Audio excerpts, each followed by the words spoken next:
जयो राधा माधव कुंज विहारी।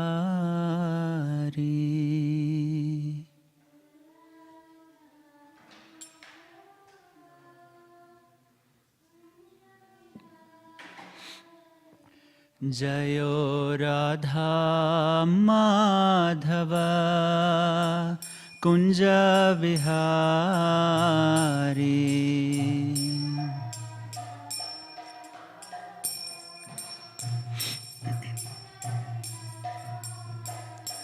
जय गोपीजना वल्लभ गिरिवरधारी।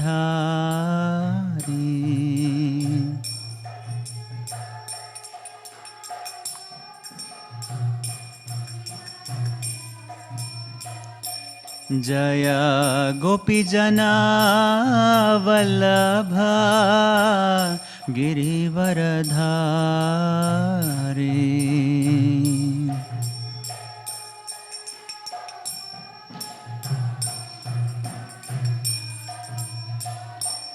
जयो राधा माधव कुंज विहारी।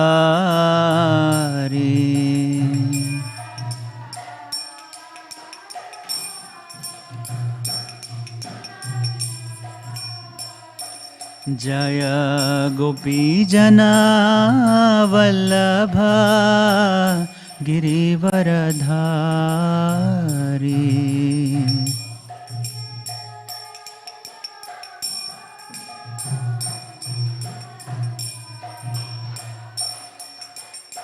यशोदानंदन ब्रज जन रंजना।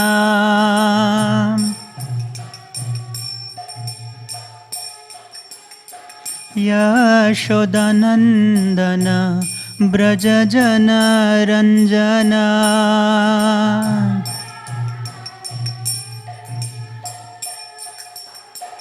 यमुना तीरा बनचारी।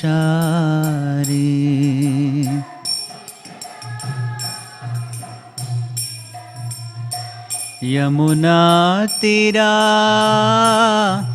बनचारी।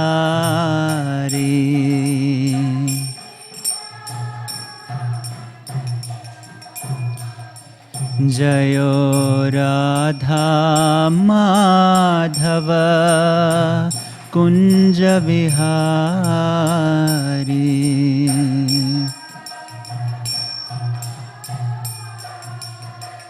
कुंज विहारी। जय गोपीजना वल्लभ गिरिवरधारी।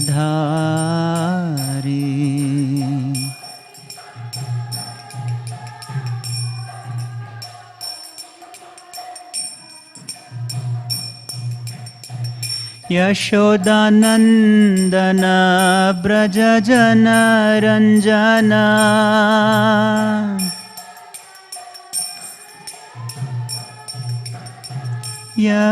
यशोदानंदन ब्रज जन रंजना।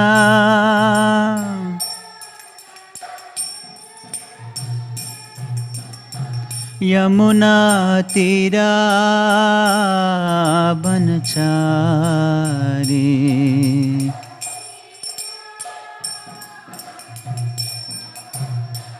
यमुना तीरा बनचारी। बनचारी। जयो राधा माधव कुंज विहारी।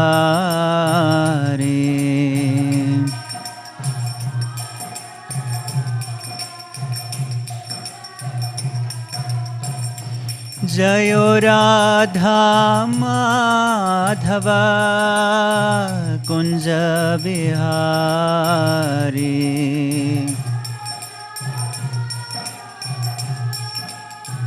कुंज विहारी। हरे Krishna Krishna Krishna Hare Hare Hare Rama Hare Rama Rama Rama Hare Hare Hare Krishna Hare Krishna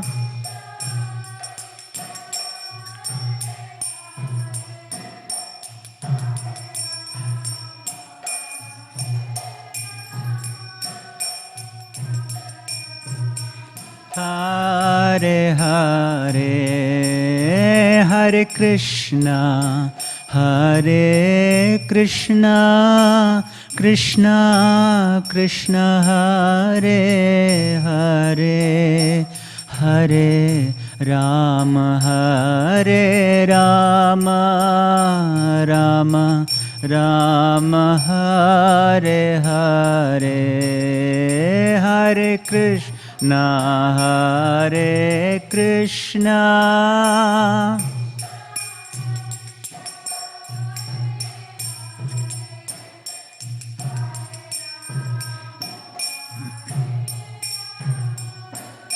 Rama Rama Hare Hare Hare Krishna Krishna Krishna Hare Hare Hare Rama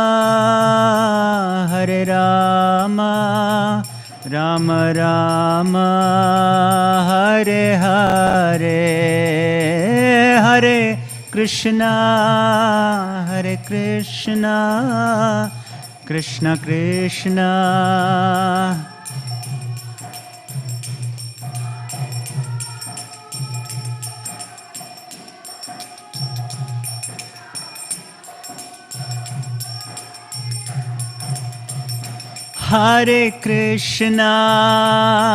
Hare Krishna Krishna Krishna Hare Hare Hare Rama Rama Rama Hare Hare Hare Krishna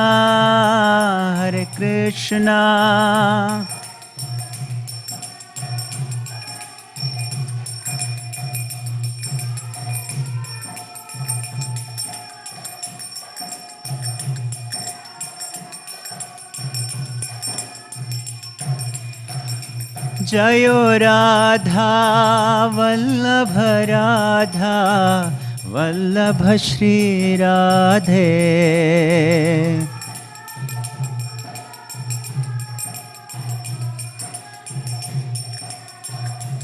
Jayo Jagannatha Jagannatha Baladeva Jayo Subhadra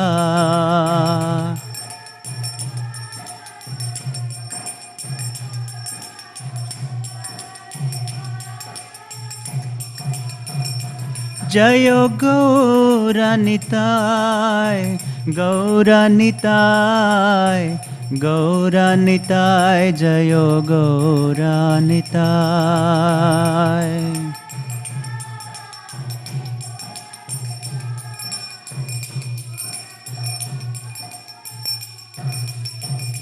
Prabhupada Prabhupada Prabhupada Jayo Jayo Prabhupada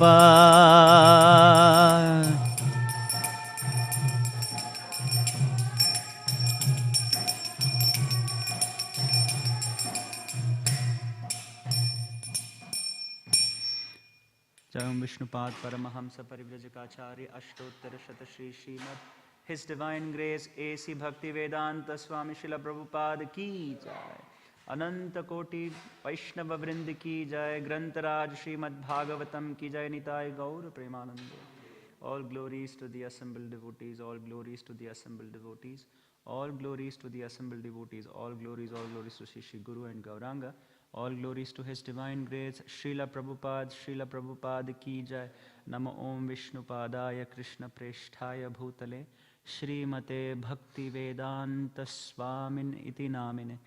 Namaste Saraswate Deve Gauravani Pracharine Nirvishesha Shunyavadi Paschatya Deshatarine.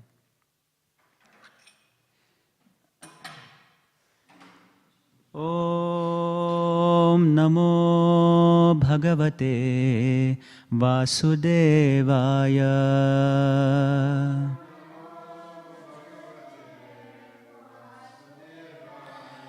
Om Namo Bhagavate Vasudevaya.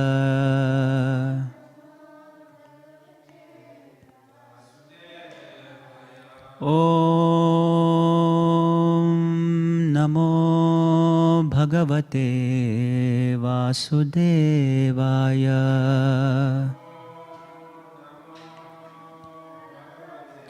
Vasudeva Narayanam Namaskritya Naram Chaiva Narottamam Devim Saraswatim Vyasam Tato Jayamudhirayet Nashtaprayeshu Abhadreshu Nityam Bhagavata Sevaya Bhagavatiruttama Shloke Bhaktir Bhavati Naishtaki Krishnaya Vasudevaya Devaki Nandanaya Cha Nanda Gopakumaraya Govindaya Namo Namaha. Hare Krishna. Welcome all of you for today's discussion of Śrīmad Bhāgavatam. We're reading from Canto 9, Chapter 13, titled as The Dynasty of Maharaja Nimi, and we are reading from verse number 12. Yeah.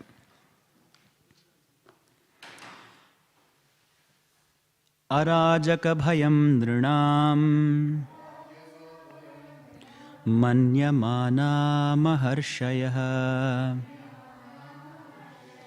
deham mamanthusmanime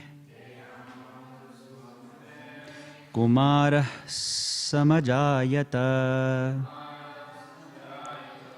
Arajaka bhayam nrinam Manyamana maharshayah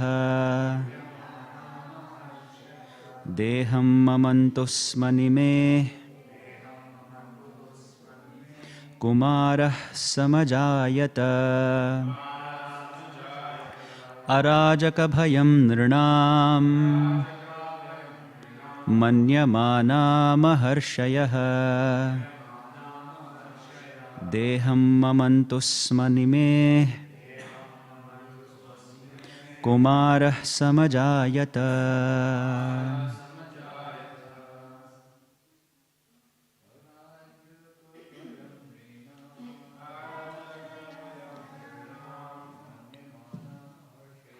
Manyamana maharshayah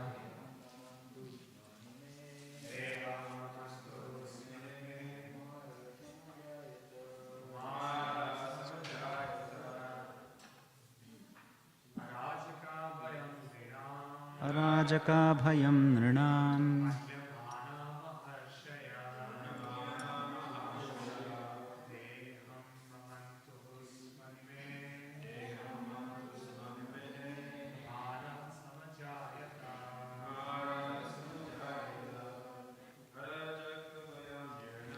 Arajaka bhayam nrinam Manyamana maharshayah Deham mamanthusmanime Kumara samajayata.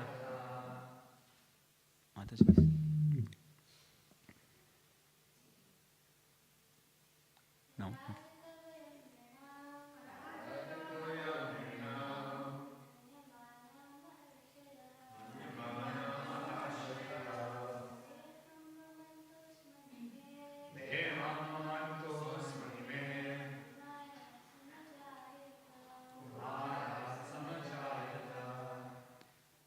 arajaka bhayam.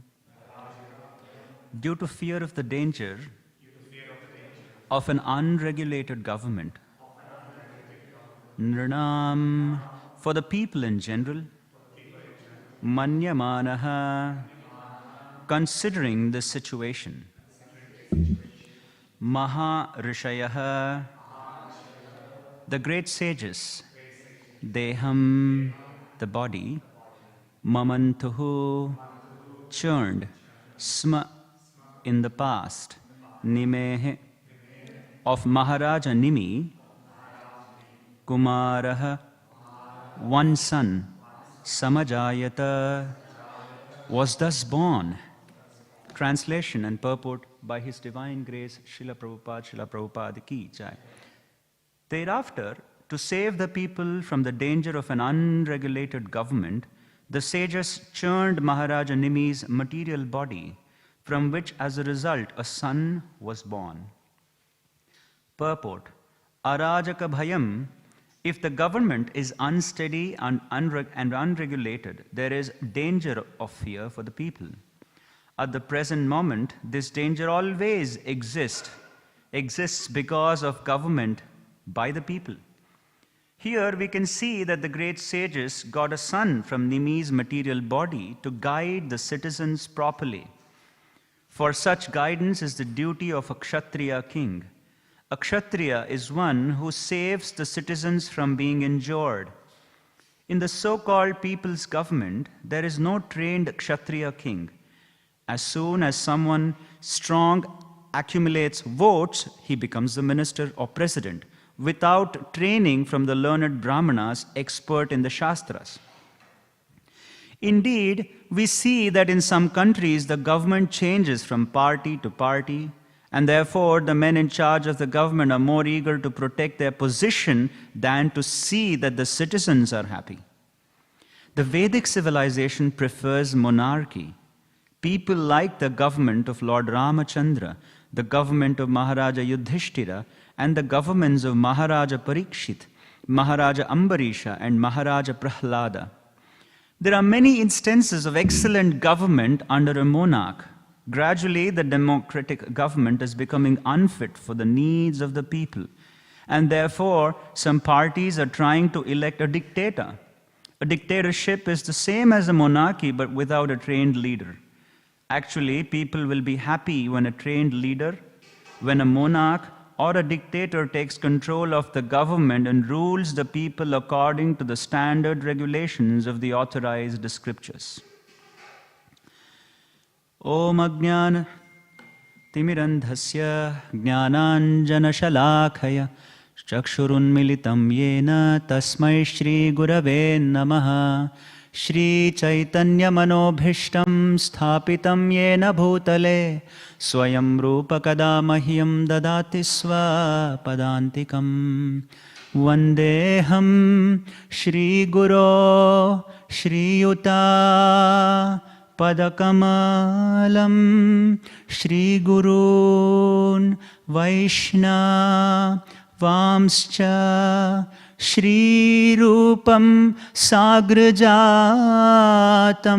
Sahagana Raghunathanvitam Tam Sajivam Sadvaitam Savadhutam Parijana Sahitam Krishna Chaitanya Devam Shri Radha Krishna Padan Sahagana Lalita Shri Vishakham Vitamscha He Krishna Karuna Sindho Dinabandho Jagatpate Gopesha Gopika Kanta Radha Kanta Namostute Tapta Kanchana Gaurangi Radhe Vrindavaneshwari Rishabhanu Sute Devi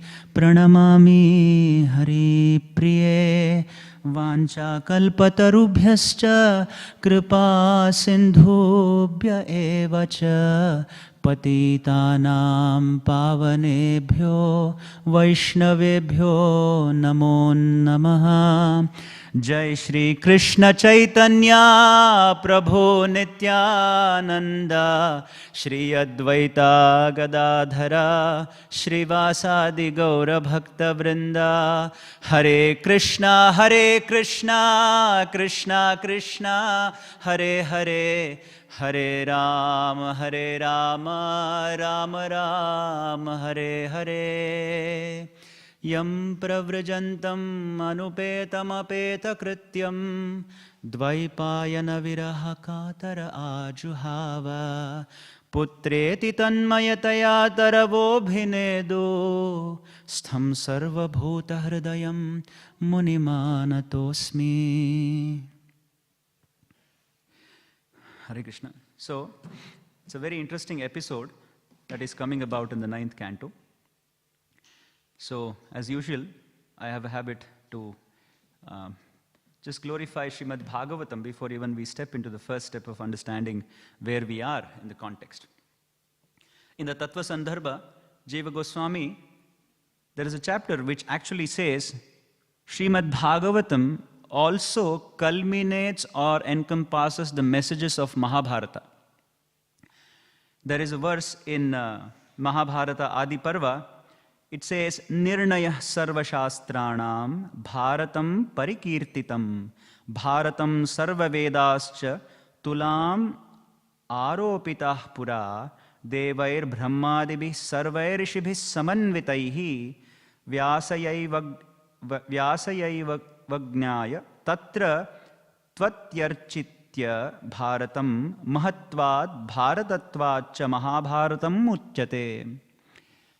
It is said by Janmejaya in the Mahabharata that Devair Brahmadibhi Sarvair Rishibhi, the Devas, Brahmaji, all the sages assembled and they actually tried to weigh the Vedas and Mahabharata.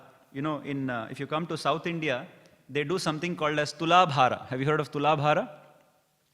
If you want to donate something to the Lord, some people take a vow to donate according to their weight. So there's a balance. There's a scale where they make you sit on one side. On the other side, they keep on putting whatever you want to donate. Let's say you want to donate gold. So they'll put gold as long as the gold weighs the same weight as yours. And therefore, they will donate that much gold or whatever. You know, it could be gold, cloth, groceries or rice or whatever. So like that, they decided to weigh the weight of Mahabharata. So on one side of the scale, they put all the Vedas, which included the Upanishads, Aranyakas, Brahmanas, and the Samhitas. And on the other side, they put Mahabharata. And the sages and Brahmaji observed that Mahabharata always was heavier than the Vedas. So it is said the Mahabharata encompasses the meaning of the Vedas in a very eloquent way. This is actually, it is also said as the biography of Vyasadeva, autobiography of Vyasadeva. Because Vyasadeva's Mahabharata is very unique. In fact, Acharya Madhva said, every word in Mahabharata can have 3 different meanings, if we go deeply. And of course, Bhagavad Gita is from Mahabharata, and Vishnu Sahasranamam is from Mahabharata. So, why is this significant? Because in the Garuda Purana, which we have heard many times, which Srila Prabhupada quotes in the teachings of Lord Chaitanya, Purana soyam atishaya arthoyam brahma sutranam bharatartha vinirnayah gayatri bhashya rupausau vedartha paribhrimitah puranam samarupa sakshad bhagavadoditah dvadasha skanda yuktoyam shatavicheda samyutah granto ashtadasha sahasra Śrīmad Bhāgavatādibidha. This is Garuda Purana. What is this? This is saying Arthoyam Brahma Sutranam Bharatartha Vinirnayah. What is Bhagavatam? It talks about the meaning of Brahma Sutras, that is the Vedas, and the Vedanta Sutra. And Nirnayah means whatever Mahabharata wants to say and culminate, Bhagavatam culminates. So Bhagavatam and Mahabharata are non-different in that sense. That's what Garuda Purana states, which Prabhupada also quotes actually in teachings of Lord Chaitanya. But one may think, Prabhu, Mahabharata is dealing with the kings of Pandu, Kauravas, there is war. How can you then equate that to Śrīmad Bhāgavatam? In fact, the Acharyas say that the crux of Bhagavatam, it is said the Bhagavatam is like a forest. Within the forest there is one flower, and that flower is called as Narayaniya. In fact, it is said, Jiva Goswami says in the Tattva Sandarbha, you know what is the size of Mahabharata that was originally composed by Vyasadeva? How many verses does Mahabharata have? 100,000 is on this planet. It is said it is composed of 6 million verses. 6 million. And of that 6 million, 1.5 million is in the Devaloka, a few millions is with the Pitraloka, and then after all of these distribution, 100,000 remain. And that 100,000, which is an abridged version, has been given to humans on this planet. So, and even that 100,000 is one of the biggest poem ever written by any human in this existence, actually. This information we will not find in Wikipedia, because Wikipedia alludes that Mahabharata was written by a human, because no human can compose 100,000 verses which follows a consistent meter and a consistent storytelling in the whole 100,000 verses. It's not possible for one human to write. So therefore they say, oh, there were many authors who came and added verses as it progressed, which is again false. This is again like the illusory Aryan invasion theory that we see. So, it is said in the Mahabharata, there is a section called Moksha Dharma. It's called Moksha Dharma Parva. There are 18 Parvas or Skandas in Mahabharata. There is one Parva called Moksha Dharma Parva. In that, it is said, just as, I'll read the verse, Idam Sahasradhi Bharatakhyana Vistarat Amathya Manimathena Jnanodadhim Anuttamam Navanitam yatha dadno malaya chandanam yatha aranyakam cha vedebhyah aushadibhyo mritam yatha samudhritam idam brahmakatamritam anuttamam taponidhe tvayoktam hi narayana kathashrayam. It is said, just as when you get sandal oil from Navanitam yatha dadno. If you churn the milk, you get Navanita. What is Navanita? Navanita is butter. Yeah? You get Navanita. From sandalwood, you get sandalwood paste. In the same way, you have churned these 100,000 verses, and from that 100,000 verses, the butter has come out. What's the butter? The butter is that Moksha Dharma Parva, because the whole of Moksha Dharma Parva is talking about the glories of the Supreme Lord. Narayaniya, it is called as Narayaniyam. And in this Moksha Dharma Parva, the Lord is extolled in that. So Narayaniya is spoken by you, and it is spoken by Vedavyasa himself, who is none other than the Supreme Lord. And it describes about the nectar of immortality. Taponidhe tvayoktam hi Narayana katashrayam. Therefore, Śrīmad Bhāgavatam and Mahabharata are non-different. The reason why I was telling about this is we are going to discuss about Mahabharata a little bit, because it's very relevant to the verse we are reading today. So coming to this verse today, the context here is the sages are worried that citizens, there is no one to rule the citizens, and if there is no one to guide the citizens, the society will become arajaka. That is what the verses start with. Arajaka bhayam. What is arajaka? Unregulated government, is it not? Arajakta, we say in Hindi also, it is Arajakta. And Prabhupada starts the purport, if the government is unsteady and unregulated, there is a danger of fear for the people. And what is the fear? Do we all agree if the government is unregulated? We all know if the government is not correct, the citizens are always in fear mode, fright mode. It's called as not flight mode, but fright mode. What is fright mode? Fear of the future, fear of the unknown. It's no protection. It's no protection for the citizens. And you will also see that the government which is meant to protect the citizens actually are in turn exploiting the citizens. A trait of a good leader who is the worst leader, a trait of a worst leader actually means he will actually exploit his own citizens. He will see his citizens as potential wealth creators who can create wealth for him. This is the worst sign of a king, which we see in today's government. They will see, oh, I can put more taxes to the citizens so that I can live very comfortably. This is the sign of an impious king or arajaka. So I've just noted down 6 indications of what is the symptom of an unregulated government, and it applies to any leader. It applies to anyone who is running a company, for example, and it also applies to a person who is running a country, for example, a president or a prime minister, for that matter. So, arajaka means while the kings live comfortably, the citizens suffer in poor conditions. Yeah? What is the sign of arajakta? The kings are living very happily. On whose money are they living? On whose money? On the citizens' money. That is why the responsibility of king increases, because he himself doesn't earn. He is living on somebody else's money. So he's actually a bhikshu. He's a beggar in that sense. But he lives comfortably while the citizens suffer. You see, I was there I used to work in London in 2006, 7, 8, 9, about 3.5 years I used to work there. And generally in those days, when I used to be there, generally I used to work in the middle of London called Kensington. Kensington is a posh place, and generally it's supposed to be safe. And even in the middle of the night, you will see people busy. And this was even the case when Prabhupada was trying to preach early those days, and people were busy in the middle of the night. But recently, it has been observed that if you are, recently there was a reporter. He was reporting a soccer match. And he was walking back from the soccer match back to his hotel. He was robbed with his camera at knife point, right outside the stadium. And this is not one secluded case.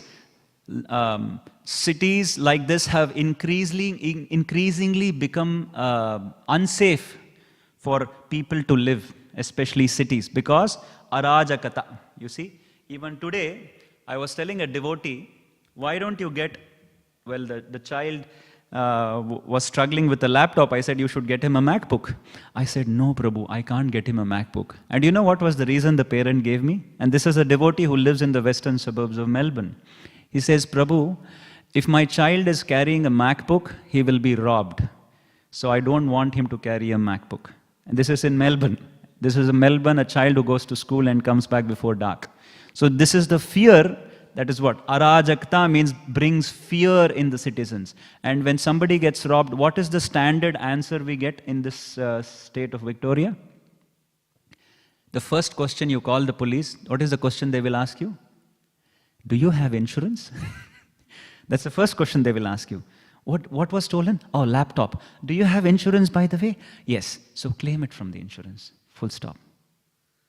What is this? This is the sign of arajakata. Because there is fear in citizens that anybody can come and rob you at knife point, and either due to unregulation or due to lack of enough enforcement, there is a lot of fear among citizens. In fact, but it is still safer. Melbourne is still a lot safer than many places around the world. We can say that. Many devotees also say it is almost like Satya Yuga, because there is still some piety remaining in this place.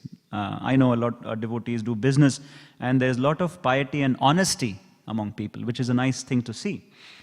The second reason for arajakata is while the kings are ignorant of the sad plight of citizens. Citizens are struggling. Citizens are really struggling to meet their normal needs of the day, and king is ignorant because he's involved in his own sense gratification or sensual attractions.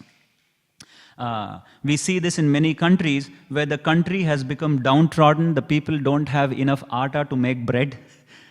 But while their children, the prime minister and president's children study abroad and frolic with a lot of money. So this is the sign of an arajaka king. And the third reason I have put down is the kings are not bothered to uplift the citizens both materially and spiritually. That's the purpose. So we will come to understand what is the purpose of a king. We have a ruler, or say prime minister in the land of Bharata right now, who is the Prime Minister of India. he works 18 hours a day. One may think, is he working to make money and become rich? No, he sometimes fasts for 12 consecutive days because he has to keep Navaratri fast or Ekadashi fast or Janmashtami fast or Ramanavami. He fasts. Recently there was an interview where a very famous entrepreneur interviewed him, and before he interviewed the Prime Minister of Bharata, he fasted himself for 2 days completely, 48 hours fast, to experience how fasting is before he could interview for such a person. And he was amazed that such a politician can still fast and remain grounded on the rules of Dharma Shastra and still be able to rule the kingdom according to the modern conventions. It's quite amazing. So there is a possibility. So the reason my perspective of today's discussion is Bhagavatam is just not mythology. Bhagavatam is just not a history that was written 5,000 years ago. Bhagavatam can be related even today with certain rulers who are very pious and who walk on the rules of scriptures. That is somewhere we have to understand. Otherwise, it doesn't become relevant. If the scriptures have to be relevant today, we have to have some real life examples which we can relate to today as well. Otherwise, it will just become myth. Oh, people those days were doing it. No, there are people even doing it today. We can see them. And they have been successful as a leader. So, he keeps austerity, he studies scriptures, he loves Bhagavad Gita, he gives Bhagavad Gita as a gift to other countries, and he lives according to the teachings of Bhagavad Gita. That's the fourth example I suggested. The third example. The fourth was, while the kings do not set an example personally and socially. When I was young, we had a chief minister of my state where I come from, which I don't want to. Maybe I'll tell you. I come from the state of Karnataka in Bharata Bhumi. And the chief minister on the dais of the podium publicly says, wine and women are my weaknesses. Can you believe? This is the chief minister of the state. And he was, how old was he? He was easily 75 plus. And he was telling, wine and women are my weaknesses. This is the type of Arajaka king we can have. You see? So this is the point when he himself is not setting an example personally and socially. Take the example of Lord Ramachandra. Lord Ramachandra, as much as he was a good husband, he was also an esteemed emperor. Because for him, the citizens were not just citizens but his own children. So much so that he valued the citizens more when he sent his own wife who was pregnant away to Valmiki's ashram, even when she was carrying his own 2 children. You see, this is an example our kings suggest. And why this is important? Because in the coming verses, we will see a glorious emperor who comes out called Janak Maharaj from the body of Nimi. Janaka, there are many Janakas. Janaka again is a word in Sanskritam which is commonly used. Janaka means, Jana means the citizens. Janaka, Ka means one who gives knowledge to the citizens. You know who is Janak Maharaj? Janaka Maharaj is the spiritual master of whom? You know who is Janaka Maharaj, spiritual master of? Who is the speaker of Bhagavatam? Who is the speaker of Śrīmad Bhāgavatam? Shukadeva Goswami. Shukadeva Goswami's spiritual master is Janaka, who is a grihastha. Can you believe? Shukadeva Goswami is a recluse, a sannyasi, and whose spiritual master is a king grihastha who lives among various women as their wives. So we have an episode in one of the Puranas which explain how Vyasadeva said, you should go and learn sannyasa dharma from Janak Maharaj. And Shukadeva Goswami goes and learns from Janak Maharaj. There is an episode which is an episode to be related at some other time. But therefore a king should exemplify his behavior personally and socially as well. It's very important how he lives his life. It is not that he lives 2 lives. He's living a lavish life on the outside and in the inside. And when he comes out, he is like a very pakka Vaishnava. But when he's alone, he's doing something else. That is duplicitous. In fact, there was a recent episode. I don't know how many of you watched the news. There was a CEO of a $1 billion company. A CEO of a $1 billion company who had grown-up children and a wife. He was caught red-handed on camera flirting with his HR manager in a Coldplay concert. All of a sudden, the camera focused on, there were thousands of people, the camera focused and he was hugging this HR and he was caught red-handed. You see? And this is the company's CEO, the head of a company who was was being unfaithful to his own wife and children. He was caught red-handed. But not everything is lost in today's. I was so happy. You know why? The company threw him out. The company did not justify, well, it's his personal life, we should not interfere in personal life. Our company is a billion-dollar company, we respect customers. No, they did not talk all of that, pardon my French, crap. They actually took him out of the company and they said, sorry, we cannot have such unfaithful and untrustworthy leaders in the company. Because a leader has to be trustworthy. If your family cannot trust you, how can customers trust us? And you're leading my company. So they threw him out. They threw the HR also out. So not everything is lost in Kali Yuga. Some dharma is still remaining at least. So some hope is remaining. So therefore they have to set personal example. The fifth example I said is, kings are not just. They are like capitalists, supporting the rich and the wealthy, but reject the meek and the humble. Because for a king, he will like to keep aristocratic company. But when who are poor and humble, meek and humble, they will just reject them. Did Krishna reject the meek and humble? What is the example of Krishna Katha where he supported the meek and humble? Sudhama Vipra. When the soldier did not allow Sudhama said, no, you go and tell Krishna that his friend has come, Sudhama Vipra. Krishna personally came running, took him, washed his feet. This is the symptom of a king who is just. So the Lord, dharmam tu sakshat bhagavat pranitam. This is the sign of a good king, that he is just to everyone, not that, he is a good donor, I will support him. He doesn't donate much. This is the sign of a impious king, because it is also said in the Dharma Shastras, every time a king takes impious decisions, he will be punished in hell for that many lifetimes. Very dangerous to become a king. It's a very responsible position, because he takes the karma of every of his praja, because he's eating their money. Okay, the sixth reason which I gave was, the ultimate purpose of the king, it is described in the 4th canto, when Prithu Maharaj is to be adorned as the king or coronated as the king.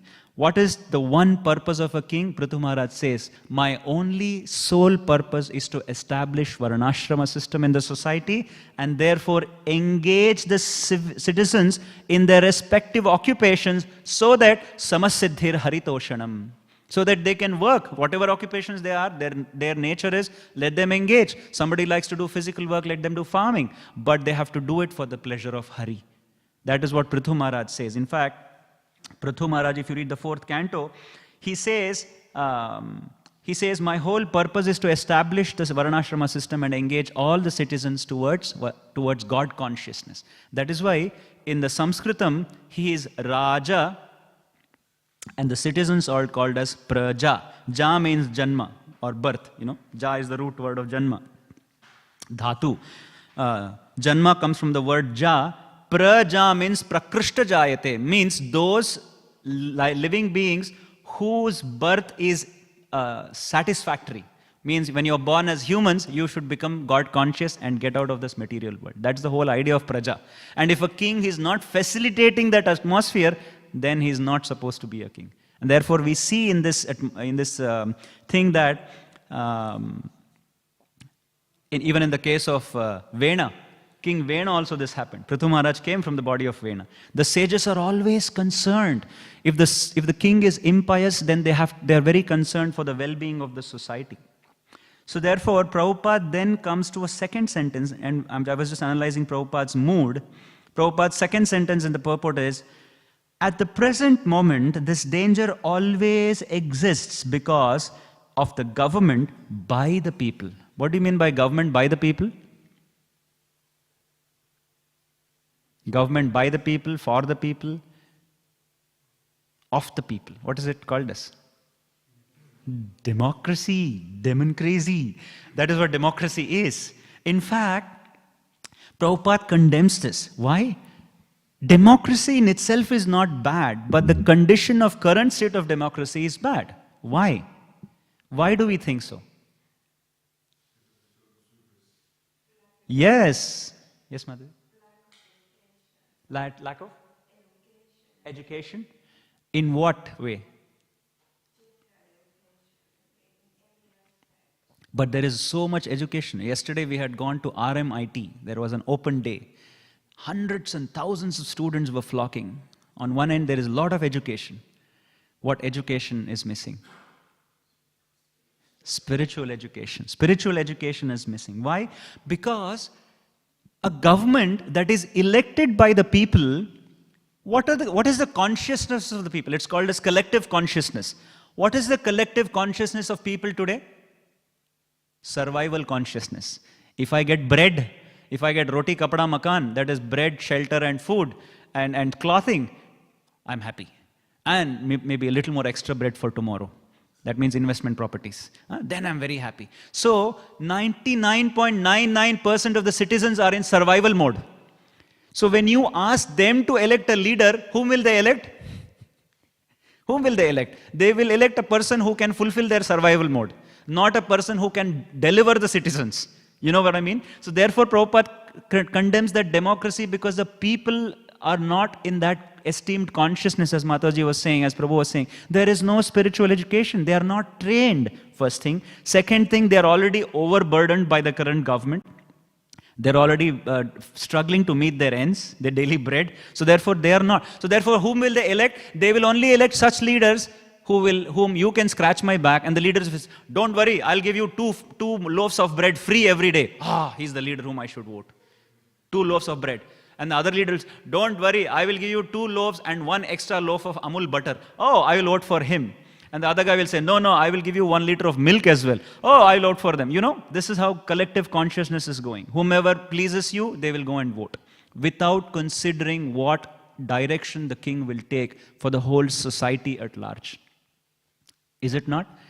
Is it not? So it's exploitation. It's exploitation. Citizens are in survival consciousness.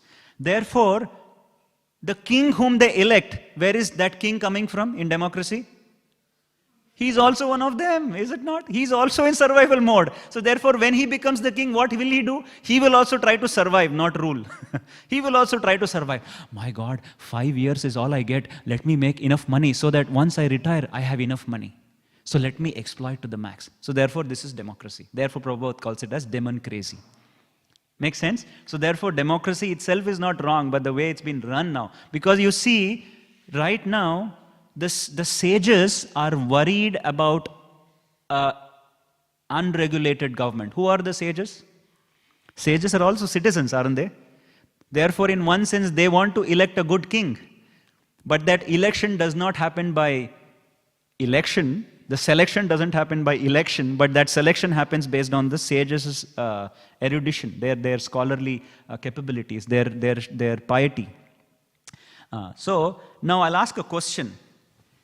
There is generally a notion, Prabhuji, do not mix religion with politics. Have you heard this? Don't mix religion and politics. Do you all agree or disagree? Should you mix religion and politics? Yes or no? Surabhi says no. What do you all think? Is it wrong to mix politics with... Okay, I will rephrase the question now. Now your answers will change. Is it wrong to mix Rajaniti and Dharma? Rajaniti is politics. Dharma is religion. Is it wrong to mix Dharma and Rajaniti?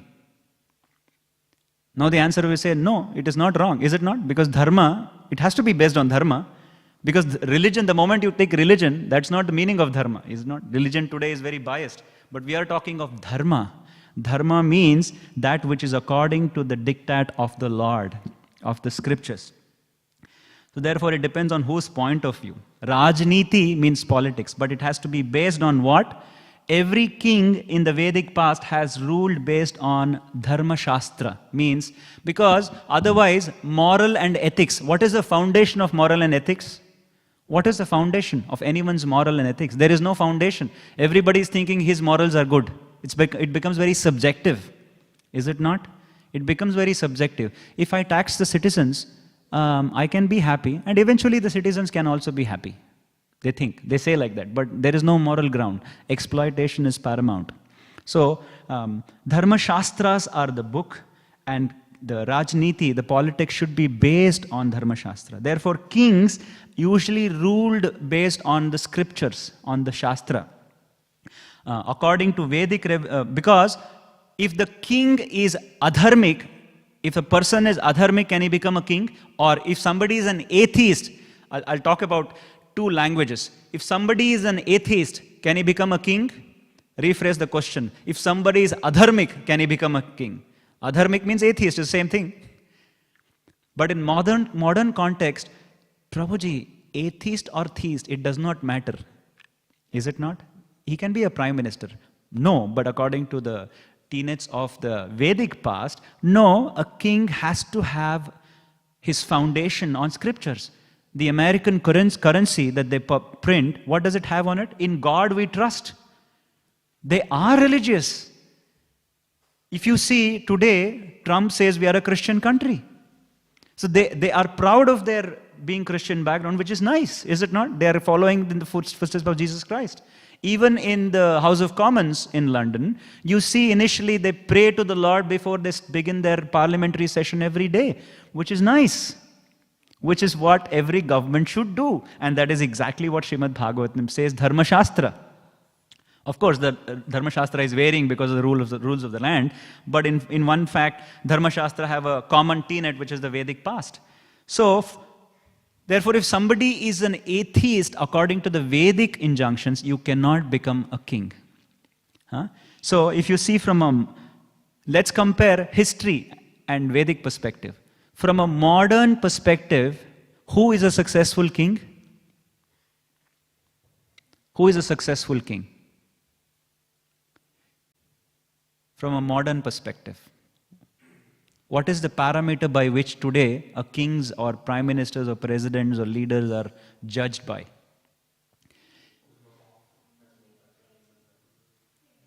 Yes, but that's secondary. What does the citizens want? They want wealth, is it not? Prosperity. If this guy is bringing prosperity, he's a good king. Now let's go back to history. Mahabharata. Was Duryodhana a good king by the citizens? He was. Apparently, Mahabharata, he was very famous. Was Ravana a good king? Apparently, his citizens liked him. Was Kamsa a good king? Apparently, his citizens liked him because he had prospered the kingdom. So was Jarasandha. So was Vena. Because generally, the survival mode citizens will always want such kings only who can feed them nicely and who can take care of them. Palace of gold, city of gold. Ravana's city was made of gold. Was a prosperous city, by the way. From modern definitions, he was a good king. But from a Vedic perspective, was he a good king? No. All of these were vicious adharmis, is it not? So, prosperity is not alone the parameter by which we say whether a king is just or not. What is it? The parameter is whether he is dharmic, whether he is having piety, whether he is pious to rule this kingdom. Who can you name two kings who are ruling based on the scriptural injunctions? Parikshit Maharaj, his own grandfather Yudhishthir Maharaj, is it not? Or Lord Ramachandra? Or today I want to bring up one personality like that. Before I go into one personality, we will discuss 10 minutes because Janmashtami is coming, and Janmashtami, how cannot we discuss about our hero? Before we go that, let us see some historical perspective. Every time we talk of a king, this king is not elected but selected. By whom? Who selects the king? It is the Brahmanas. Kshatriyas are supposed to rule. Brahmanas are supposed to select the Kshatriyas because they have that erudite vision where they can select, yes, this person has the nature of ruling, therefore I will pick this person, I will train him to become a ruler. One such an example was 2000 years ago, one Brahmana did this. Who was that Brahmana? His name was Chanakya, whom Prabhupada always quotes. He said the king of Magadha was useless. So he started searching for a king. until he found a boy who was apparently a Shudra boy, but he finds out that his nature is not Shudrik. His nature is not Shudra. His nature is to be leader. He finds the compassionate nature of the boy. He finds the ruling nature of the boy. He finds the strength of the boy. And then he trains him to become eventually the emperor of Bharata, which is called as Mauryan Empire, or called as Chandragupta Maurya, whose grandson was Ashoka. You all heard Ashoka the Great. But his grandfather was Chandragupta Maurya. Chanakya could bring the whole Bharata Bhumi together, who actually, in one sense, defeated the Greeks. And it is from the Mauryan Empire they started having relationships with India. Greek and the Indian Empire, Bharata Empire, became very close after that. It was because of Chanakya. So there is one example in recent history. The second example was in the 14th century, when it was under the stringent grip of the Mughals, one saint called Vidyaranya, of course he comes in the Advaita Parampara, he finds out two soldiers in the Mughal Sultanate called Hakka and Bukka. He calls them and says, you both, I will do a yagna by which you can create a kingdom, and this kingdom will flourish for 200 years of wealth and prosperity across the nation. And henceforth Vijayanagara Empire was formed, where we have the rulers of Krishna Devaraya, where art and culture flourished the whole of Bharata Bhumi by one saint, sage Vidyaranya, and Vyasatirtha, who comes in the Madhvacharya Sampradaya. Vijayanagara Empire is revered even today. What was the capital of Bharata then? Vijayanagara Empire? It was Hampi. 2 years back, we took a few children to visit Hampi. We showed them the rich art and culture, and it was said in the historical context that, you know where you've gone to Victoria Market, where they say $1, $2 and things like that. There were markets like that in front of the Virupaksha temple, which is again an epitome of architecture. If you visit, please do visit. And on the streets, they were selling emeralds and rubies and gold and silver like vegetables. So prosperous the kingdom was.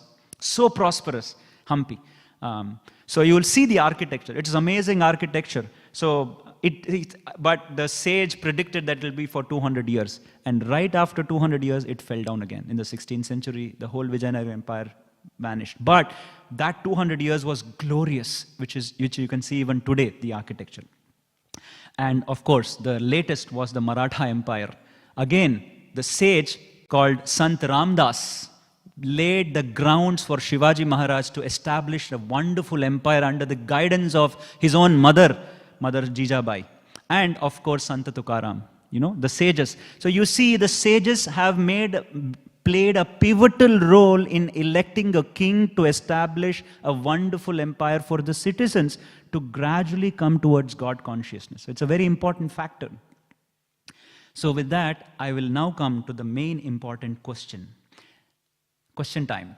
Who is the best Kshatriya king ever existed on this human planet in the history? Who is and was the best emperor ever? Question now.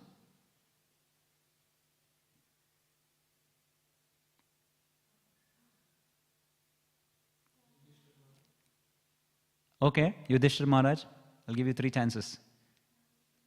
Lord Ramachandra. Who said? Yes, Surabhi. Lord Krishna. He is one of the best and ever existing emperor. That's why he's called as Dwarikadhish. We will discuss a little bit of Dwarikadhish, and then by 16th we will pull him back into Vrindavan, just like the gopis. We will start with the story of the king of Magadha. Because, you know who is the king of Magadha? Jarasandha. Jarasandha, he was born in 2 pieces.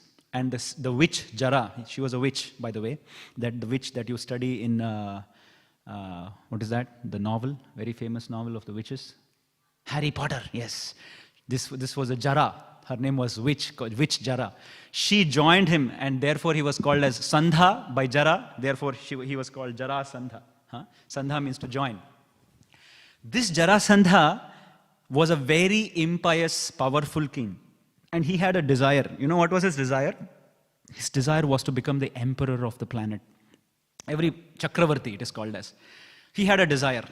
But To fulfill this desire, he had two biggest impediments. You know what was his impediment? Kauravas and Yadavas. There were two strong empires then. Kauravas was under the protection of Bhishma Dev, and Yadavas was under the protection of... No, Krishna was still stealing butter in Vrindavan then. So this is even before that. So this was Kamsa. Of course, Ugrasena, but now Kamsa was the king. This is the time when Kamsa was ruling. So Jarasandha thought, I have to become the emperor, but there are two impediments. But the rest, all kingdoms, smaller kingdoms, I will control them anyways. So what he had done, he had attacked 2,800 empires, tiny empires, and imprisoned all the princes from these 2,800 kingdoms and put them in Bihar. Magad means Bihar in those days. Okay. Now, before I continue, we have to go to the history of Kashmir, because I have to bring out the beauty of Krishna now. Kashmir, there was a king, right? Why Kashmir? I will tell you. In Kashmir, there was a king called Damodara. Damodara, ultimately, when Krishna and Balaram were passing, this Damodara attacks. Now, this is a historical context. When Damodara attacks, Balarama kills King Damodara in Kashmir, and there is no succession planning for Kashmir. So what happens? Everybody insists Krishna should become the king. You go to Kashmir, even today they revere this. They worship Krishna for this reason. They wanted Krishna to become the king because they did not have a son. But why? Because the queen was pregnant. And generally, Vedically, you can't put a queen to rule the kingdom. Generally, right? But Krishna says, hang on, the king is dead. We killed the king. King Damodara, we only killed because he fought with us. But the queen, you have a queen. Why doesn't she rule? They say, no, according to our parampara, we can't have queen as the ruler. Krishna says, who says? So Krishna personally makes the pregnant widow queen to sit on the throne. He coronates the queen who is carrying the son of the king Damodara. He says, until your son is born, you can rule the kingdom. So Krishna made revolutionary changes in the practices, so-called practices of the Vedic past. Of course, Vedas do not dictate all of this. Vedas talk only of spiritual matter, but this is all about Manu Samhita and Dharma Shastras. So Krishna made very revolutionary changes. So she started ruling. Her name was Yashomati, and her son was Gonanda. If you go and look it up, you will find Gonanda. So Krishna started a tradition to put female rulers. He started changing the practices. So why this was relevant in the story of Jarasandha? Because he has stolen the princess now, the prince of 2,800 kingdoms. But then he thought, this guy Krishna has set another example. You can also put the princesses now.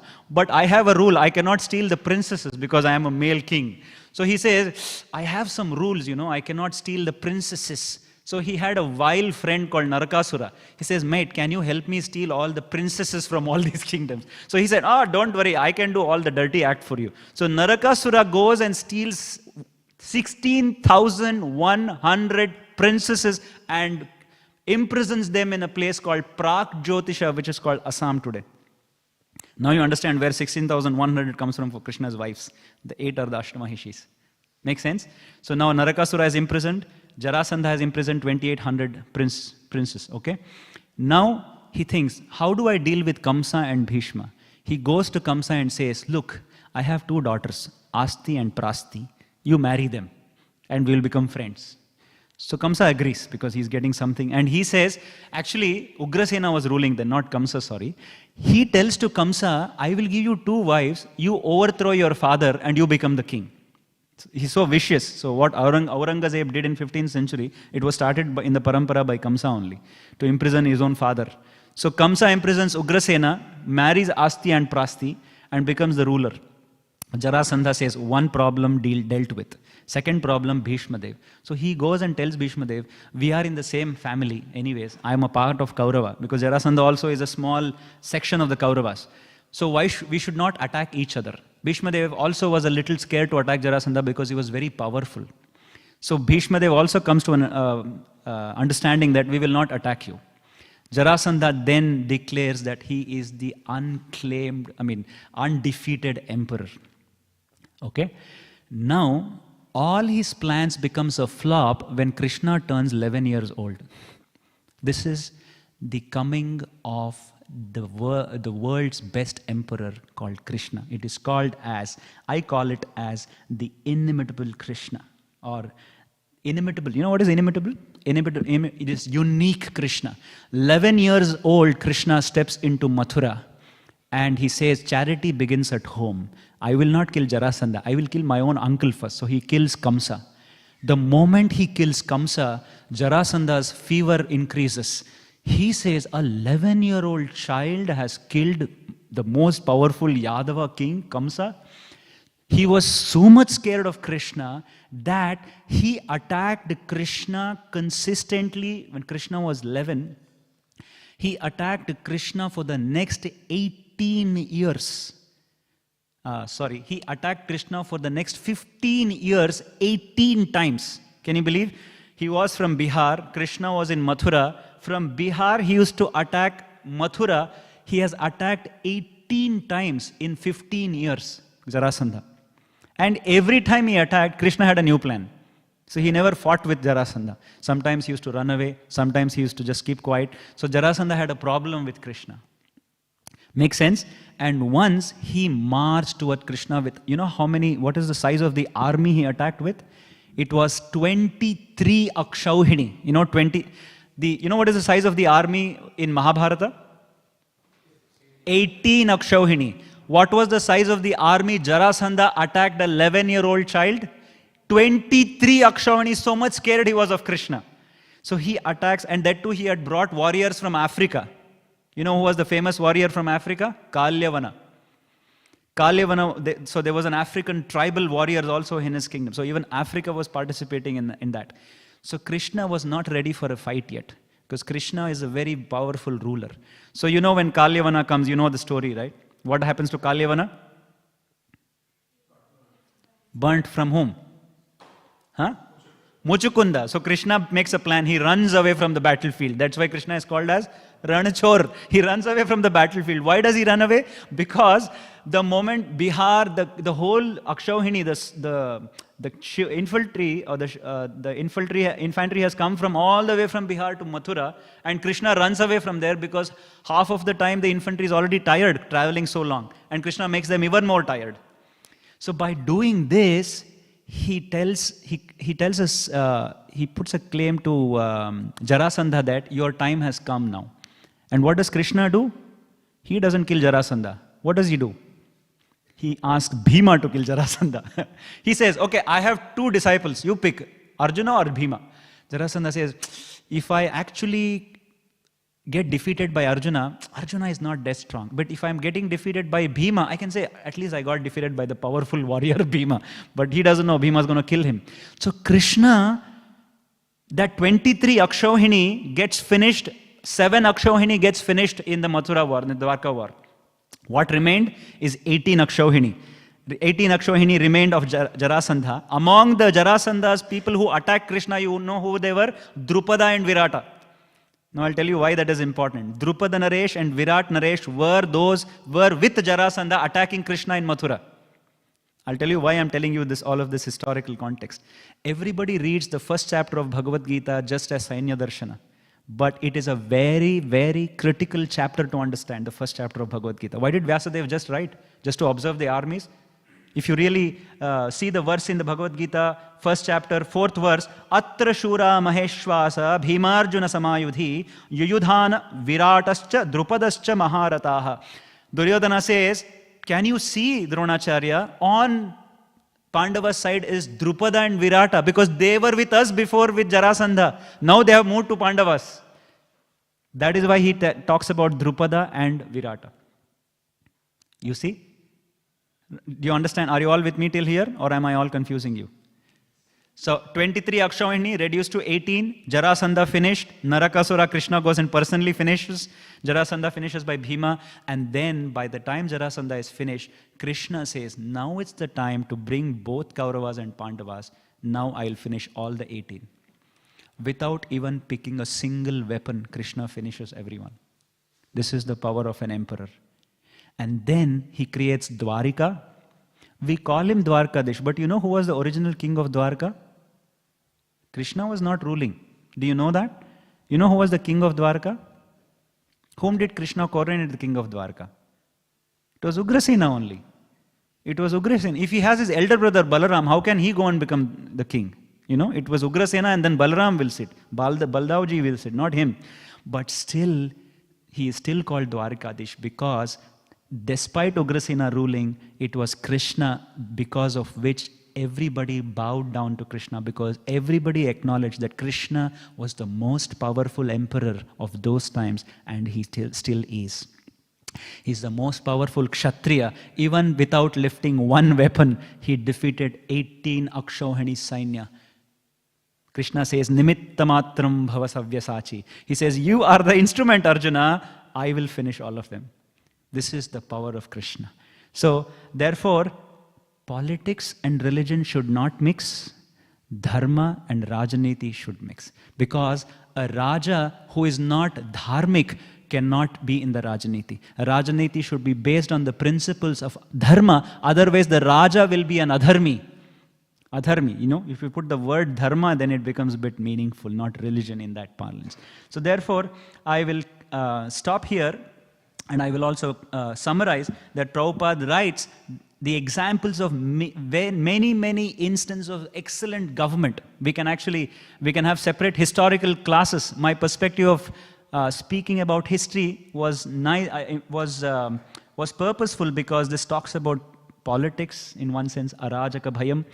If we have a just ruler, like Prabhupada lists rulers here like Yudhishthira, Parikshit, Ambarish Maharaj, Prahlad Maharaj, Dhruva Maharaj, by the way, all of these are excellent kings.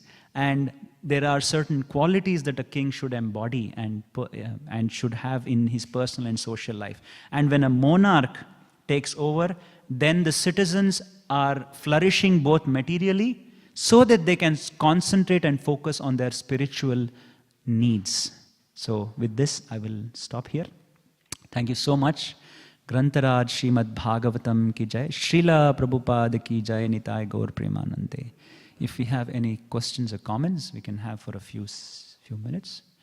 You can take your seats, please. Please be seated. Hare Krishna, Prabhu. Thank you for the nice class. Prabhu, you were talking you were mentioning how if the leader or the ruler of the state is irreligious or adharmic, then everyone suffers the karma. Yes. So I was wondering about what Bhagavad Gita and Śrīmad Bhāgavatam talk about a collective karma, because we understand that, you know, the individual karma is coming from our intentional and unintentional acts. But when we perform something in a group or in a society, does the karma come to everyone, or is it? Yes, it does. It does. It is called Sanchita karma. So karma is very gahana karmano gatihi. It's very complex. Karma is very complex. For example, we recently saw some tourists being gunned down in Kashmir, Pahalgam attack. We saw a flight, Air India got burnt all of a sudden, 250 of them died. Now, what did it take for those 250 to come and sit in that same plane? Who got selected? And one person even was alive in that. One person walked out alive. So their karma has its very complex behaviors. So I will have my own individual baggage of karma, and then the providence matches my individual karma to the collective karma to put me in the right place at the right situation, so that both my karma gets matched up and the happenings happen. So therefore there is only one way, and there is only one way and absolutely one way to escape the stringent clutches of karma. What is that? Sarvadharman parityajya mamekam sharanam vraja aham tvam sarvapapebhyo moksha ishyami masuja. Krishna says there is only one way. Come and surrender to me, become my devotee. Then no matter what our individual baggage karma is, no matter what the collective karma is, Krishna will definitely protect and take care. That is the only sure short way. And the best way is to take the holy name of the Lord and then thereby we can actually become Krishna conscious. Then when collectively the society becomes Krishna conscious, ruled by a just and a pious king, then the whole society's collective consciousness will be so pious that everybody will be happy, they will flourish materially and spiritually both. There will be peace and prosperity naturally, without making the citizens work like donkeys. That makes sense? Prabhupada used to say in those days, emeralds and pearls were available on the shores of the ocean. Now you have to go deep into the ocean. Why? Because nature used to provide abundantly. But when we exploit because of our greed, then nature just holds it back. Just like Bhumi held it back during the time of Prithu. She did not. Agriculture, you can't grow agriculture. Just now in Mother Cow Dairy, there is no rains. There are no rains. The cows don't have grass to eat. In Victoria, this is one of the worst drought in the last 100 years, and nobody is aware of it. In Victoria, right now in Gippsland, we are facing it. So, if the kings and people are pious, there will be naturally bountiful. Does it make sense? That's the whole purpose of a king. Thank you. Thank you for your question. Someone has a question? Yes, Mataji. Prabhuji, first of all, thank you so much for a nice class, very insightful. I have two questions. Yes, I just wondering about, for example, it said that the leader it has to set example for it. In Bhagavad Gita also, Krishna said the common people will follow the example of good people. Yad acharati shreshtas tatta devetaro janaha. Yeah, based on that, for example, the combination of spirituality and politics, especially in organized religions, like ISKCON in one sense. Yeah. How important is to be aware of the balance, even being aware also how implementing those dharma or ethic principles in our practices, and awareness of the citizens, the population, what is the reality of people are experiencing. Yeah. So what would be the best way that our leaders in ISKCON be mindful about the needs of people, listening to the people? No, because I was quite impressed when you commented how Lord Ram even gave up his wife for the sake of the citizens. Yes. Not because it was the citizens only, because he see them as the children. Yes. So and they were not of that esteemed consciousness to actually adore Sita Mata. Therefore, she says, you better stay away from such public, which I will manage them to bring them to that consciousness. Because they were blaming Mother Sita. Therefore, Ramji said, okay, now you be away so that I can handle such unblossomed citizens to make them more improved in their consciousness. That's the reason Mother Sita was sent. Yeah. Yeah, and it's generally, unfortunately, because, again, we are practicing devotees in organized religion like ISKCON.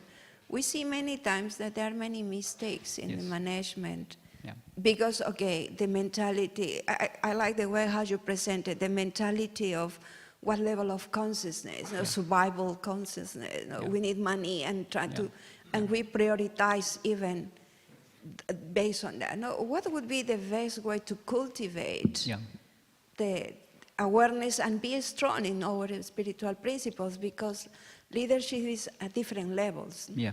Not just in temple management, but also in our own areas of activity, services. The question you've asked is a massively heavy question, Mataji. And I honestly do not have the capacity nor the qualification to answer this. But I've been investing my thoughts into this of what would be an ideal way where we have to proceed as a society. As long as a society and as leaders, we do not rely much on or only exclusively on material qualifications, but also be able to generate spiritual piety by which Krishna can give us these intuitions to run this organization. That is the defining quality. Then Krishna will provide. If my tapasya, the tapasya of a leader is at that level, if the leaders of tapasya of leaders are at that level, then definitely Krishna will provide us direction of how the organization should go. But the tapasya has to be there. But if the investment of energy is only towards organizational structure and organizational belief, keeping the community separate. Generally, if you have seen historically, the reason why I spoke about Hampi, history has been very dear to me, and I've studied how historically organizations have flourished. In the Vedic past, temples have been our center of flourishing for communities. Whether it's art, culture, education, or upliftment of the community towards spiritual upbeing. Temples have been the center. As long as we follow this model that temples are the center of the community and not organizational structure for profiteering, then we are safe. But if we follow the path of profiteering, then of course profits are important, but not at the cost of derailment of the community and rejection of the well-being of the society. They have to, it's a very fine balance, it's a very delicate balance. And it has to be done by a capable leadership. But if the leadership is not that capable, then one of us have to suffer. Either the prophets have to suffer or the community has to suffer. Therefore, it's a very responsible position, as I said. And therefore, Ramachandra and Dharmam tu Sakshat Bhagavat, Lord demonstrates to us. We cannot be as accurate and precise as the Lord, but if somebody has that level of tapasya, definitely, if we have Brahmanas guiding, if you see Prabhupada's movement, Prabhupada had temple presidents who were constantly guided by Prabhupada. So Prabhupada was the sage guiding the Kshatriyas. So this model is very important, that the Kshatriyas always should be under the guidance of a Brahmana, always. Well, a Kshatriya can be a Brahmana, but even then he should be under this guidance of a proper sage. A sage who is unattracted to wealth, a sage who is unattracted to bodily sense gratification, a sage who lives according to the rules of austerity and penance. Such a sage can guide the society and a leader or a Kshatriya. Then of course there is some hope. But as we know, we are, as a society, we are very young, we are not perfect, but we are still doing very good in that sense. Because we've taking for Melbourne community itself, it's a wonderful place, it's a flourishing community, and so also the accolade should go to the leaders and the leadership. But at the same time, it is also the tapasya of the community also. A lot of devotees have laid their lives, their savings, and their volunteering here at the cost of their personal life. So all of this adds up, Mataji, I feel. And I think as long as we fail first and we learn from those failures, and then improve always. And I think that is where I can speak, Mataji. But otherwise, it is a very delicate balance. And it's a very, very, very, very risky position, actually. And only the most capable can be there.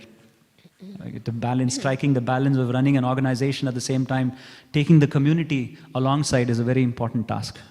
But if we castrate one of them, let's say, I don't want to take the community with me, but let me be just organization focused, then what will happen? The whole purpose of this organization is to make the community a part of that community, then it will be lost. We will just become like the salvos. It's an organization, a volunteering organization, but do you have a salvo community? Probably, but not a community like this which comes and loves together. So we have to be in it together. And yeah, I should stop speaking. Yeah.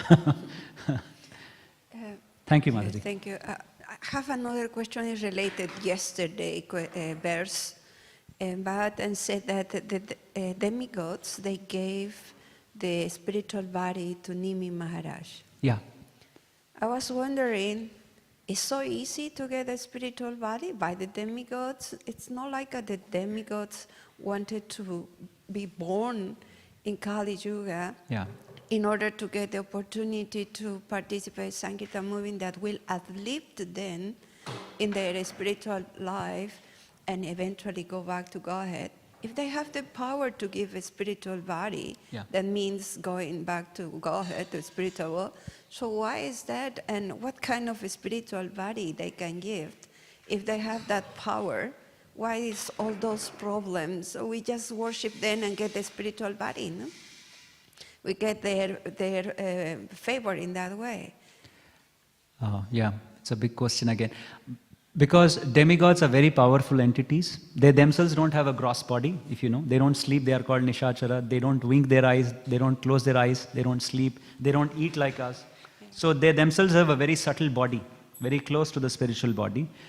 Some of the devatas have a lot of piety. For example, Lord Brahma. Lord Brahma is our Acharya, so he definitely can bestow a spiritual body if he so desires, because he had the personal darshan of the Supreme Lord and the Vaikuntha in his own body. In his material body, he was able to go and take darshan of Vaikuntha. So some devatas have that power, Mataji, and they can bestow that, but not all devatas. Not all devatas. Again, there are devatas who are always devatas, and there are devatas like us who have piety and then gone to Devaloka. So here when it refers to devatas, it is devatas who have the power, who can bestow, who are devotees of the Lord. The devotees of the Lord can pray for getting a spiritual body. Like Narada Muni can bestow someone to become spiritual, and they can get. Because Krishna says, Name bhakta pranashyati iti samshritya shamshritya pranan sandharayamyaham. So the Lord becomes obliged because the devotee has promised. So in this case, if we take the devata as a devotee, then if he promises that you should get a spiritual body, then he will get it. Again, but not all devatas are devotees. Some are Mishra Bhaktas, but some are pure devotees. That's my limited understanding, Mataji. Thank you. Thank you. We'll stop here. Grantaraj Śrīmad Bhāgavatam ki jai, Srila Prabhupada ki jai, Ananta Koti Vaishnava Vrind ki jai, Nitai Gaura Premanande. Shrivancha Kalpatarubhyascha Kripa Sindhubhya eva cha patitanam pavanebhyo Vaishnavebhyo namo namah.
Vishesha Shobha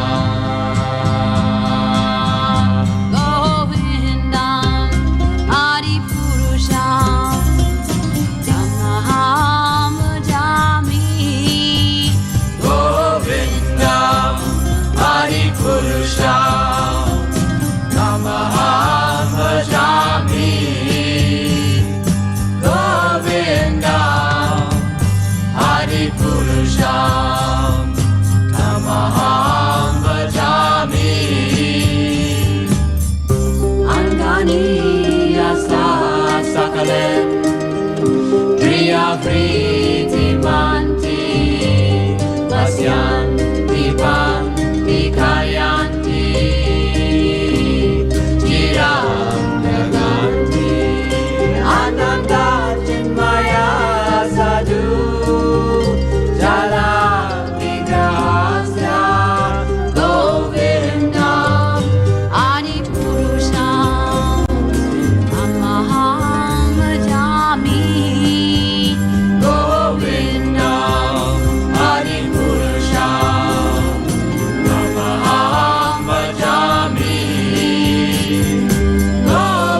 Govindam Adi Purusham Tamaham Bhajami Govindam Adi Purusham Tamaham Bhajami Govindam Adi Purusham Tamaham Bhajami Govindam Adi Purusham Tamaham Bhajami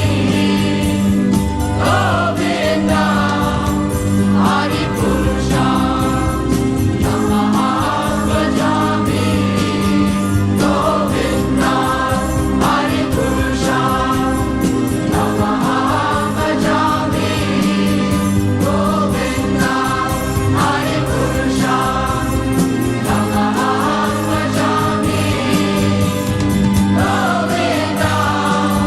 Adi Purusham Tamaham Bhajami Govindam Adi Purusham Tamaham Bhajami Govindam Adi Purusham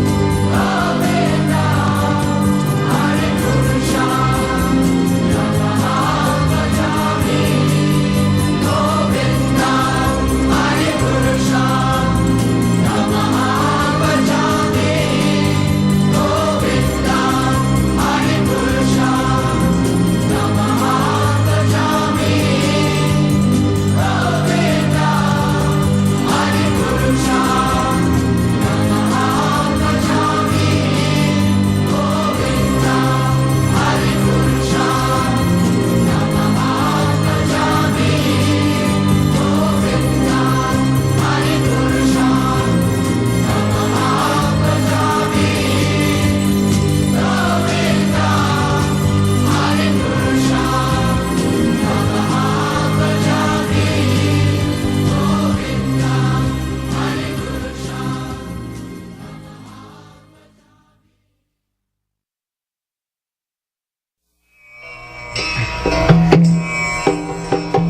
Vandeham Shri Guru Shri Juta Padakamalam Shri Gurun Vaishnavansam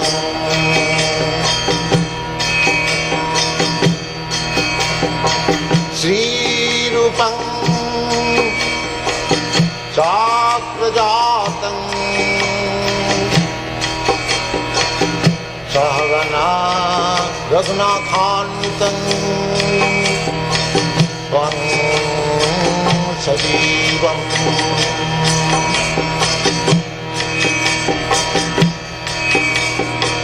Shadvaitam Savadhutam Parijana Sahitam Krishna Chaitanya जगन्नादेवम्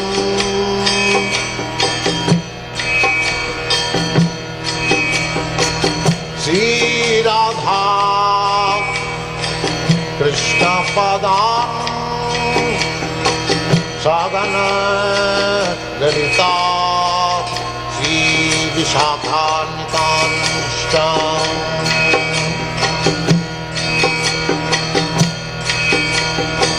Shri Krishna Chaitanya Prabhu Nityanand Shri Advaita Gadadhar शिवासदि गौरभक्तवृन्द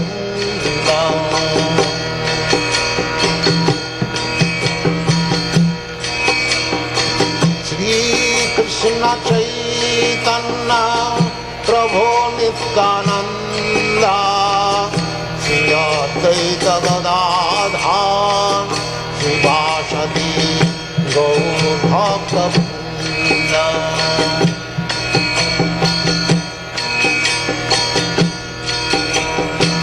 Shri Krishna Chaitanya Prabhu Nityanand Shri Advaita Gadadhar शिवासदि गौरभक्तवृन्द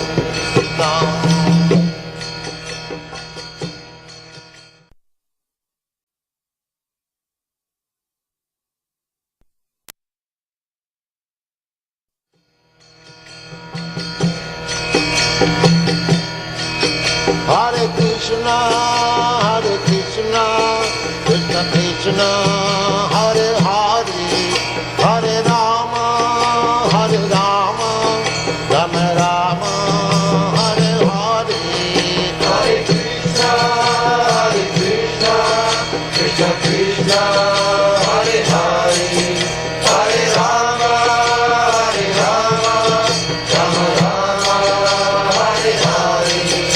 Hare Krishna, Krishna Krishna, Hare Hare, Hare Rama, Rama Rama, Hare Hare. Hare Krishna, Krishna Krishna, Hare Hare, Hare Rama, Rama Rama, Hare Hare. Hare Krishna, Krishna Krishna, Hare Hare, Hare Rama, Rama Rama, Hare Hare. Hare Krishna,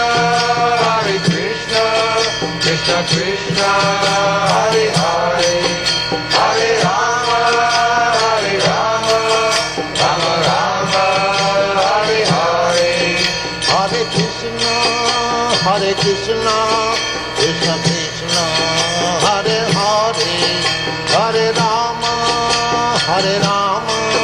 Rama Rama, Hare Hare. Hare Krishna, Krishna Krishna, Hare Hare,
Hare Krishna, Hare Krishna, Krishna Krishna, Hare Hare, Hare Rama, Hare Rama, Rama Rama, Hare Hare. Hare Krishna, Krishna Krishna, Hare Hare, Hare Rama, Rama Rama, Hare Hare. Hare Krishna, Krishna Krishna, Hare Hare, Hare Rama, Rama Rama, Hare Hare. Hare Krishna, Krishna Krishna, Hare Hare, Hare Rama, Rama Rama, Hare Hare. Hare Krishna, Krishna Krishna, Hare Hare, Hare Rama, Rama Rama, Hare Hare. Hare Krishna, Krishna Krishna, Hare Hare, Hare Rama, Rama Rama, Hare Hare. Hare Krishna, Krishna Krishna, Hare Hare, Hare Rama, Rama Rama, Hare Hare. Hare Krishna, Krishna Krishna, Hare Hare, Hare Rama, Rama Rama, Hare Hare. Hare Krishna, Krishna